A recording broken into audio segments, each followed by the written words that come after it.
বাংলাদেশের LDC graduation readiness. বাংলাদেশের এই এলডিসি উত্তরণ প্রস্তুতি, এই অংশটুকু জটিল মনে হতে পারে, একটু পর ব্যাখ্যা করছি। ইজ ওয়ে, এটা দুর্বল। ইউএন অ্যাসেসমেন্ট রিপোর্ট, জাতিসংঘের মূল্যায়ন প্রতিবেদন। মূলত তারা বলতে চেয়েছে বাংলাদেশের বর্তমান যে পরিস্থিতি, এটা একটি স্বল্প উন্নত দেশ থেকে মধ্যম আয়ের দেশ বা উন্নয়নশীল দেশে উত্তরণের যেই প্রস্তুতি, এটা খুবই দুর্বল। আচ্ছা, আমরা একটু একসাথে দেখার চেষ্টা করি। চলুন এখন একটু বিস্তারিত বলি। LDC, least developed countries, meaning that স্বল্প উন্নত, আমরা এই অর্থে বলতে পারি অনুন্নত। শিক্ষা খাত, দেশীয় যেই উৎপাদন, তাছাড়া আহ মাথাপিছু ইনকাম, সবকিছু মিলিয়ে দুর্বল বা নিচু স্তরে যে দেশগুলো আছে, সেই দেশগুলো মূলত এই এলডিসি আওতাভুক্ত। এবং এই এলডিসি থেকে যখন উন্নয়নশীল দেশ বা আমরা যখন বলবো যে এটা মধ্যম আয়ের দেশে উন্নত হওয়া বা ওই দেশের ক্যাটাগরিতে যাওয়া, যেগুলোকে আমরা বলে থাকি ডেভেলপিং কান্ট্রিজ, এই ডেভেলপিং কান্ট্রিজ এর ক্যাটাগরিতে যাওয়ার জন্য একটা প্রস্তুতির প্রয়োজন। কিছু ক্যাটাগরি, সেগুলোকে ওভারকাম করতে হবে। এমন তো অবস্থায় এই যে যে ক্যাটাগরি গুলো আছে, সেগুলো এখনো পর্যন্ত বাংলাদেশ সম্পূর্ণ করে নাই। আর সম্পূর্ণ করা মানেই হচ্ছে গ্রাজুয়েশন করা, মিনিং দ্যাট উত্তরণ করে ফেলা। আর এই রেডিনেস মূলত প্রস্তুতি অর্থে এখানে নাউন হিসেবে ব্যবহার হয়েছে। আমরা যে রেডি বলি না, দেখবেন আমরা রেডি বানানটাকে অ্যাডজেক্টিভ হিসেবে এইভাবে করি। আচ্ছা, সরি, এরকম করি। এই ব্যাপারটাই মূলত এখানে নাউন হিসেবে এইরকম ভাবে উপস্থাপন করা হচ্ছে। আর এখানে অ্যাপোস্ট্রফি যুক্ত হয়ে একসাথে তৈরি হয়েছে বাংলাদেশের LDC graduation readiness. I think so have got. চলুন পরবর্তীতে মূল আলোচনায় আমরা দেখতে পারি। বাংলাদেশের রেডিনেস, বাংলাদেশের প্রস্তুতি টু গ্রাজুয়েট, ওই একই কথা, মানে এই কথাটা এখানে লেখা হয়েছে। একই কথা, শুধুমাত্র এখানে ইনফিনিট যোগে এই নাউনটাকে দেওয়া হয়েছে। এই যে এখানে যে নাউনটা আমরা দেখতে পেয়েছিলাম, নাউন ফ্রেজ, সেটা যে বাংলাদেশের প্রস্তুতি টু গ্রাজুয়েট, উন্নতি হতে, টু আ ডেভেলপিং কান্ট্রি, একটি উন্নয়নশীল দেশে, টু আ ডেভেলপিং কান্ট্রি, একটি উন্নয়নশীল দেশে উন্নতি হতে, from the group of least developed countries. দেখুন, যেই কথাটা আমি ইতিমধ্যে বলেছি আপনাদের সামনে, সেই বক্তব্যগুলোই এখানে আছে।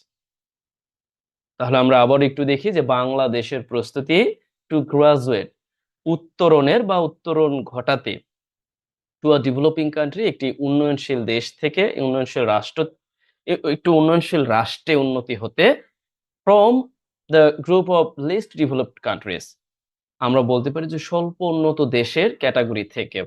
ইন নভেম্বর দিস ইয়ার, এই বছরে, দেখুন এখানে একটি অ্যাডভার্ব অফ টাইম, আবার দিস ইয়ার এখানে একটি adverb of time. Is we, এটা দুর্বল। ডিউ টু, কারণে। ডিউ টু আমরা প্রিপোজিশন হিসাবে নিজেদের প্রয়োজনে ব্যবহার করতে পারি, আমি অনেক ব্যবহার করিও বটে। কারণে চাইলে আমরা বিকজ অফ দিতে পারি, অর উইং টু দিতে পারি, অ্যাট্রিবিউটেবল টু দিতে পারি, আরো কত কি আছে। Multiple domestic and global challenges. Multiple domestic মানে দেশের মধ্যেই বিভিন্ন সমস্যা, at the same time global challenges, বৈশ্বিক সমস্যা। এই সমস্যার কারণে এই বছরের নভেম্বরে বাংলাদেশের স্বল্প উন্নত দেশ থেকে, স্বল্প উন্নত দেশের গ্রুপ থেকে উন্নয়নশীল দেশের যেই উত্তরণ প্রস্তুতি, এরপরে লেখা হয়েছে কি ইজ উইক, এটা দুর্বল। অ্যাকর্ডিং টু ইউএন অ্যাসেসমেন্ট, একটি ইউএন অ্যাসেসমেন্ট অনুযায়ী, রিলিজ টুডে, যেটা আজকে প্রকাশিত হয়েছে। রিলিজড মিনিং দ্যাট প্রকাশিত। দেখুন এইখানে কিন্তু আবারও সংক্ষিপ্তে আছে। কিভাবে আছে? অ্যাকর্ডিং টু এই পর্যন্ত ফ্রেজটা ঠিক আছে, আবারও এই ইউএন অ্যাসেসমেন্ট কে নির্দেশ করার জন্য এই ভার্বটা এখানে পাস্ট পার্টিসিপল আকারে সংক্ষিপ্তে আছে। আমরা এখানে বলতে পারি এইরকম যে একে রিফার করতে পারি দ্যাট দিয়ে, দ্যাট তারপরে আমরা বলতে পারি যে হ্যাজ বিন, এরকম দেখুন হ্যাজ বিন এরপরে এই রিলিজ বলতে পারি, তাহলে কিন্তু হয়ে যায় যেটা আজকে প্রকাশিত করা হয়েছে। তার মানে এখানে সংক্ষিপ্তে লেখা হয়েছে। আচ্ছা চলুন এখন একটু গ্রামাটিক্যালি দেখি। লক্ষ্য করুন এই বাক্যের প্রধানত হেড ওয়ার্ড হচ্ছে এই প্রস্তুতি, রেডিনেস। আচ্ছা, আর অ্যাপোস্ট্রোফি যোগে এখানে এই পসেসিভ নাউন ফ্রেজটি তৈরি হয়েছে বাক্যের জায়গায়। ইনফিনিটিভ আকারে এই অংশটুকু ব্যবহার হয়েছে। তারপরে বাক্যের প্রয়োজনে এই যে একটা উন্নত বা স্বল্প উন্নত দেশ থেকে একটি উন্নয়নশীল দেশে রূপান্তরের এই পর্যন্ত চলে এসেছে। অ্যাডভার্ব হিসাবে ইন নভেম্বর, দিস ইয়ার এগুলো ব্যবহার হয়েছে। ঠিক এই রেডিনেস অনুযায়ী এখানে ভার্বটা ইজ ব্যবহার হয়েছে। বাংলাদেশের পরিস্থিতি দুর্বল। কারণ এই সমস্যার কারণে। You have got? আচ্ছা আমরা একটু একসাথেই দেখি, তাহলে এটা আরো ভালো বুঝতে পারবো। যাদের সময় সুযোগ হয় তারা দেখে নিবেন। আর আমি এখানে লিখেই রেখেছি। নতুন করে আর বললাম না। ওকে? এই ভিডিওটি অবশ্য আপনারা ফ্রি অফ চার্জ এ দেখতে পাবেন। এট দ্য সেম টাইম আমার রেকর্ডেড কোর্সেও দেখতে পাবেন। যেখান থেকেই দেখেন আপনার জন্য কাজ হবে অন্ততপক্ষে আপনি এতটুক পড়াশোনার মাধ্যমে বা যতটুকু আমরা পড়েছি এর মাধ্যমে কি শিখতে পেরেছেন? কোন ওয়ার্ডটা আপনার কাছে নতুন মনে হয়েছে? সেটাই আপনি এখনই লিখুন। লিখে মনের ভাব প্রকাশ করুন। সেটা আপনি যেখান থেকেই দেখেন। আচ্ছা চলুন পরবর্তীতে দেখি। আর যদি মনে হয় যে না অনেকগুলো শব্দ শিখেছেন তাহলে অনেকগুলোই লিখবেন। এটাই আপনার জন্য অনেক বেশি কাজে দিবে। আচ্ছা পরবর্তীতে দেখি গ্র্যাজুয়েশন রেডিনেস অ্যাসেসমেন্ট। ওই একই কথা। উত্তরণ প্রস্তুতির মূল্যায়ন। উত্তরণ প্রস্তুতি মূল্যায়ন। প্রিপেয়ার তৈরি তৈরি করা হয়েছে। দেখুন এখানে কিন্তু সংক্ষিপ্তে লেখা হয়েছে। এই হচ্ছে সাবজেক্ট। সাবজেক্ট সম্পর্কে এখানে ওই যে আমরা যেটা বলি যে জবর পেশ ছাড়া মানে অক্সিলারি ভার্ব ছাড়া সরাসরি এখানে একটা অংশ অতিরিক্ত হিসাবে ব্যবহার করা হয়েছে। এই সম্পর্কে বলা হয়েছে যেটা সংক্ষিপ্তে আছে। This part we can call um, a reduced adjective clause or you can call this part past participle oh sorry yes past participle phrase বলতে পারেন আপনি। আচ্ছা এটা আমি একটু পরে দেখাচ্ছি। আগে একটু পড়ি যে প্রস্তুত করা হয়েছে এক্সপার্ট প্যানেল।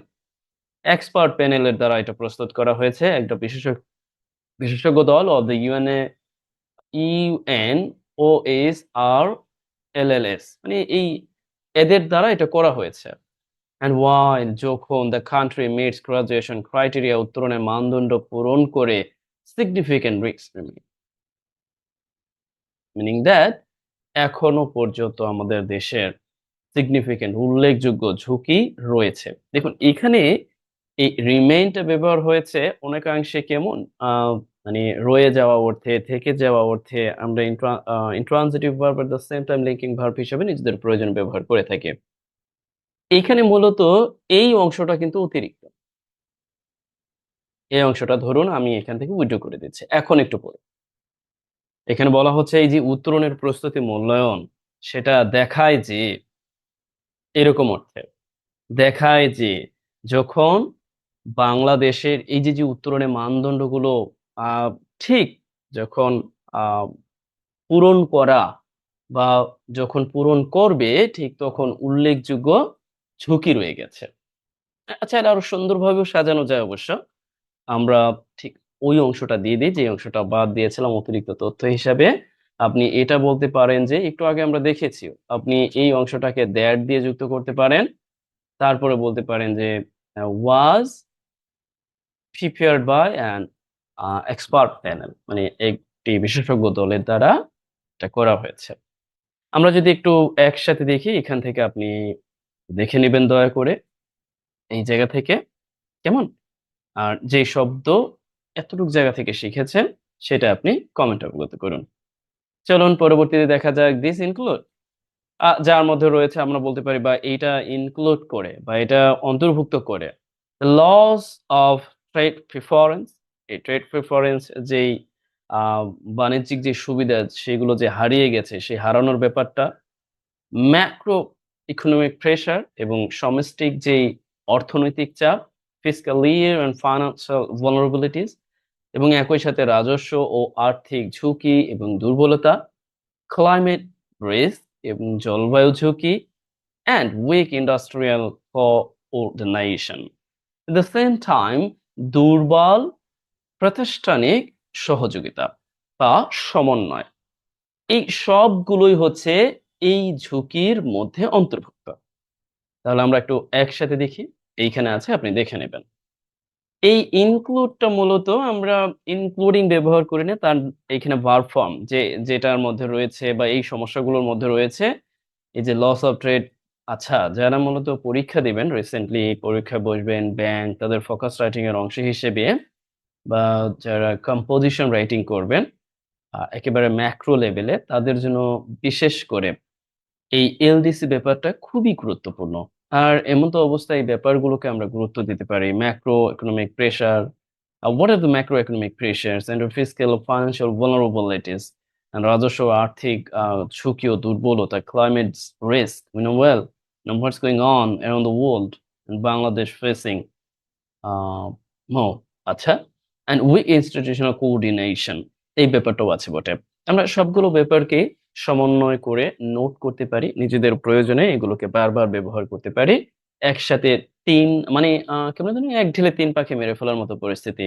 ভোকাবুলারি, পড়াশোনা, at the same time information, যেটা আপনার প্রয়োজনে সত্যিকার অর্থেই কাজে লাগতে পারে। পরবর্তীতে আমরা দেখি রিপোর্ট প্রোভাইডস, এই রিপোর্ট দেয় বা দেখায়। প্রোভাইডস এখানে শো ব্যবহার করা যেত, ডেমনস্ট্রেটেড ব্যবহার করা যেত, চাইলে আরো ডিবেটস আর ফেক্স অনেক কিছু ব্যবহার করা যেত। ইয়ান ইনডেপথ অ্যানালাইসিস, সাধারণত যখন রিসার্চ করা হয় এই অর্থে সামগ্রিক, ইনডেপথ গভীরভাবে যে আলোচনা করা হয় সেই অর্থে গভীর বিস্তারিত বিশ্লেষণ অফ দ্য কান্ট্রিজ প্রিপারেশন, প্রিপারনেস, এই দেশের যে প্রস্তুতি। দেখুন, প্রিপেয়ারনেস আবার রেডিনেস, দুইটাই কিন্তু প্রস্তুতি অর্থে ব্যবহার হয়েছে। সো আপনি যে কোনো একটা নিতে পারেন।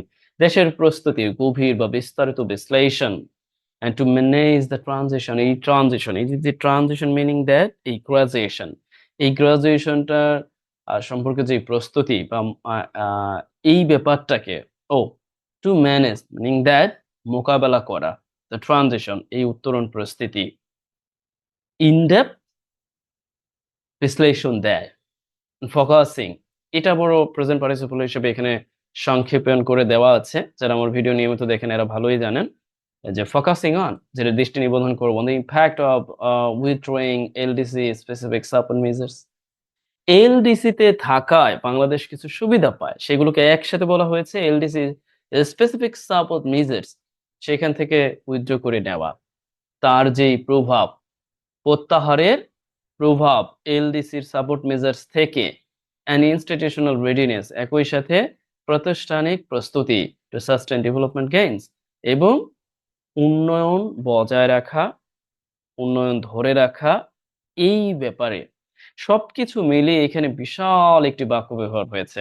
আমরা একসাথে এখানে একটু দেখে নিতে পারি, লক্ষ্য করেছেন? তবে গ্রামাটিক্যালি যদি আমরা একটু দেখি তাহলে এরকম পাবো। এই রিপোর্ট মূলত দেয় এই অর্থে যে দেশের আহ বিশ্লেষণ, বিস্তারিত বিশ্লেষণ দেশের প্রস্তুতির জন্য, বিশেষ করে মোকাবেলা করার স্বার্থে, একই সাথে এলডিসির নির্দিষ্ট সহায়তার যে পদক্ষেপ সেগুলো থেকে প্রত্যাহারের যে প্রভাব, এই ব্যাপারগুলোর দিকেও দৃষ্টি নিবদ্ধন করে। সো সব মিলিয়ে এটা হয়তোবা সঠিক সিদ্ধান্ত হতে পারে বাংলাদেশের জন্য, আপাতত দৃষ্টিতে এটাই প্রতীয়মান হয়। আচ্ছা, আরো বিস্তারিত আপনারা অন্যান্য যে ক্লাসগুলো আছে সেখানেও পাবেন। কারণ এই ব্যাপারে আমি বেশ কয়েকদিন যাবৎ বলতেছি যে এলডিসির ব্যাপারটা এটা খুবই গুরুত্বপূর্ণ, খুবই গুরুত্বপূর্ণ। অনেক, অনেক বিষয় এটার সাথে জড়িত। এই যে যেমন সাপোর্ট মেজার্স, এই ব্যাপারটা যদি আপনি কয়েকটা মনে রাখেন দারুণভাবে কাজে দিতে পারে। যে আসলে কোন, কোন সাপোর্ট মেজার থেকে বাংলাদেশ বঞ্চিত হতে পারে if Bangladesh step into you know the overcome of LDC into a developing country. তো এই ব্যাপারগুলোকে আমরা একটু মাথায় রাখতে পারি।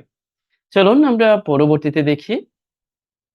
মোহাম্মদ আব্দুর রাজ্জাক অ্যান্ড ড্যানিয়েল গেই, আচ্ছা এই দুজন ব্যক্তি এখানে নাম দেওয়া হয়েছে, অ্যান্ড কনসালট্যান্টস অফ ইউএনওএসআরএলএস, আচ্ছা তারা হচ্ছে এই ইউএনওএসএল এর কনসালটেন্ট, তারা মূলত পরামর্শক। প্রেজেন্টেড, উপস্থাপন করেছে, এই অংশটা কিন্তু অতিরিক্ত এখানে। আর এই হচ্ছে সাবজেক্ট, এই হচ্ছে ভার্ব, উপস্থাপন করেছে। And findings, findings meaning that এই যে যেটা তারা পেয়েছে, findings, result.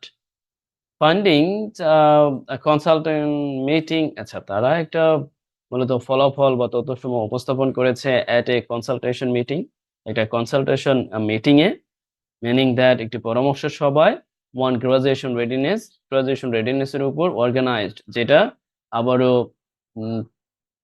Organise meaning that এখানে সংক্ষিপ্তে আছে, অর্গানাইজ করা হয়েছে, আয়োজিত করা হয়েছে বা the economic relation division, ERD এর মাধ্যমে। একসাথে যদি আমরা দেখি তাহলে এরকম দাঁড়াবে। দেখুন এই যে সংক্ষেপে লেখা বেশি, এবার অতিরিক্ত তথ্য, এই অংশটা অতিরিক্ত। দেখতে পেয়েছেন? এরপরে তারা এই গ্রাজুয়েশনের উপর তারা এই কনসালটেশন পরামর্শ সভায় তারা এটা উপস্থাপন করেছে। আবার এই যে অন গ্রাজুয়েশন রেডিনেস, এইটা আবারও আয়োজন করা হয়েছে, এটা আবার সংক্ষেপে আছে। এটা আপনার জন্য কাজ। ইতিমধ্যে ২ টা আমি বলেছি। পাস্ট পার্টিসিপল হিসেবে কিভাবে এখানে ব্যবহার হয়েছে। আচ্ছা, প্যাসিভ সেন্সে সংক্ষিপ্তে আছে বা ইকোনমিক রিলেশন ডিভিশন, ERD এর দ্বারা। আমরা এটা দিয়ে দিলাম। আশা করছি বুঝতে পেরেছেন। আচ্ছা, এই অবস্থায় পরবর্তীতে দেখি the meeting was held at the planning commission in Dhaka. এটা আমি বলবো না, এটা আপনাদের জন্য কাজ থাকবে। Attended by minister, diplomats, business leaders, academician and government division. পুরো অংশটা আপনি করে দিবেন। তবে এখানে এটাও কিন্তু সংক্ষিপ্ত আছে। আচ্ছা, এইটা আপনাদের জন্য কাজ, এটা আমি বলে দিচ্ছি। এখানে কিভাবে সংক্ষিপ্ত আছে? আমরা এই গ্রাজুয়েশন রেডিনেস কে দ্যাট দিয়ে রেফার করে এরপরে বলতে পারি যে was organised by, or at a consultation meeting was organized by the Economic Relation Division, ERD. দেখি আমরা আসলে আমরা কোন বিষয়গুলো পাবো যদি আমরা এখনই এ থেকে বিরত থাকি, মানে এই গ্রাজুয়েশন থেকে। আচ্ছা, এখান থেকে আজকে এই পর্যন্তই। আমরা মূলত পরবর্তীতে বাকি থাকলে সে অংশটা যুক্ত করে দিব এখানে। এ পর্যন্তই, ভালো থাকুন। আপনি এতটুকু পড়াশোনা থেকে যাই পেলেন আমাকে অবগত করবেন। আর আসলেই আপনি কিভাবে নিচ্ছেন সে ব্যাপারটাও আমাকে জানাবেন। ভালো থাকুন, সুস্থ থাকুন, অন্যকে অবগত করুন।